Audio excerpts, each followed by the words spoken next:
अगं हे काय, अजून तू तयार नाही झाली? अगं पाहुणे यायला झाले.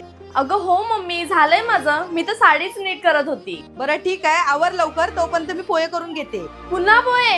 अगं मम्मी, तू सारखी सारखी पोहेच का करतेस? ह्या वेळेस ना तू काहीतरी वेगळं कर, म्हणजे मुलाच्या घरातले पण खुश होतील. वेगळं? आता आयत्या वेळेला वेगळं काय करू मी, सांग बरं. वेगळं हा, मिसळ कर तू. मिसळ? अगं ते बनवायला खूप वेळ लागतो, अगोदर तरी बोलायचं ना, मी तयारी करून ठेवली असती ना. अगं मिसळला एवढा कुठे वेळ लागतो? 5 मिनिटात मिसळ होते. 5 मिनिटात अशी कुठली मिसळ बनते? अगं आपल्याकडे हे आहे ना, हे आहे भाडाईत रेडी टू ईट स्पेशल मिसळ, जी फक्त 5 मिनिटात बनते. हो का?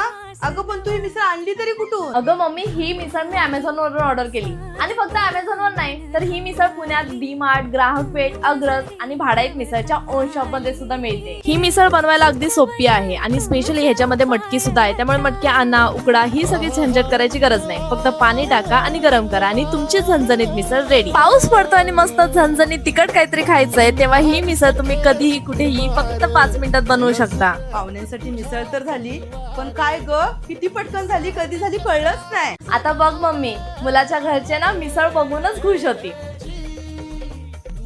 अरे वा, मिसळ तर एकदम टेस्टी आणि झणझणीत झाली आहे. असणारच ना, माझ्या मुलीने मिसळ केले. वा बाळा, तुझ्या हाताला तर मस्तच चव आहे ग. अहो, ही माझी नाही, भाडाईत मिसळची कमाल आहे. म्हणजे मग तुम्हाला आमची मुलगी पसंत आहे ना? मुलीबद्दल आम्ही नंतर सांगू, पण ही मिसळ लयच आवडली आम्हाला. तो पाकिट दे, मी घरी घेऊन जाते.